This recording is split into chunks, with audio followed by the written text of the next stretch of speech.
At Comic-Con, embracing difference and turning it into strength is celebrated. For the nonprofit Magic Wheelchair, that means creating hundreds of show-stopping costumes for people in wheelchairs to have unforgettable experiences. This is the power loader from Aliens, and it looks massive. But actually, it only weighs about 20 kilograms. It's made of a lot of foam, plastic, fiberglass, epoxy, and according to its makers, a lot of love. People oftentimes don't think about some of the barriers that a lot of people that have wheelchairs and other mobility devices. To be a super fan, to like aliens and dinosaurs, be the center of attention, to be rock stars, to be superstars, because we all have the ability to be that. Gaining or regaining ability is of paramount importance to these panelists who were either born without limbs or lost a hand due to an accident. One thing that always stood out in my mind was in Return of the Jedi when Luke gets his hand back.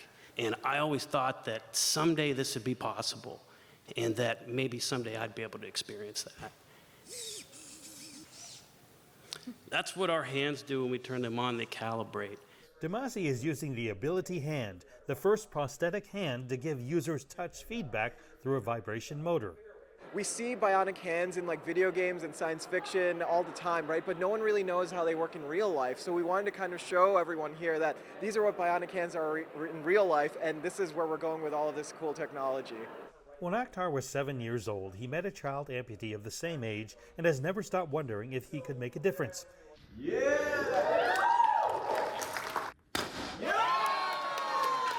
The Ability Hand can also be used for fine motor skills, like threading a needle.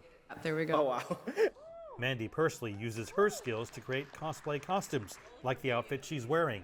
And you have the rose, right? Yeah, it's got a metal rose. And you can grab that very easily, right? Yeah, so I can hold it up with the hand to then, release it. When I was younger, a lot of times I kind of tried to hide the fact that I had a disability. And so now being able to have, honestly, a superhero arm is awesome. I feel like I get the chance to stand out in a really cool way. Kate Kettlehan lost her left hand when she was an infant, but is now working toward her goal of becoming a doctor. It's the first time I've really had my brain recognize that I have two hands, and I can do tasks that I never thought I'd be able to do.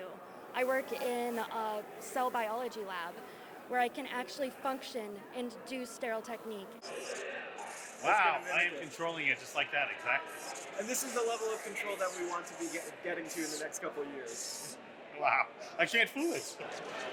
We're hoping that in a couple of years when we start clinical trials on these nerve implants that we'll have our first patients playing piano or typing on a keyboard again, and then actually feeling like those sensations are coming from their hand that they no longer have. Super abilities becoming reality, but not by accident like in the movies, but rather through years of dedication and believing in what's truly possible. Mark New, CGTN, San Diego. Cool.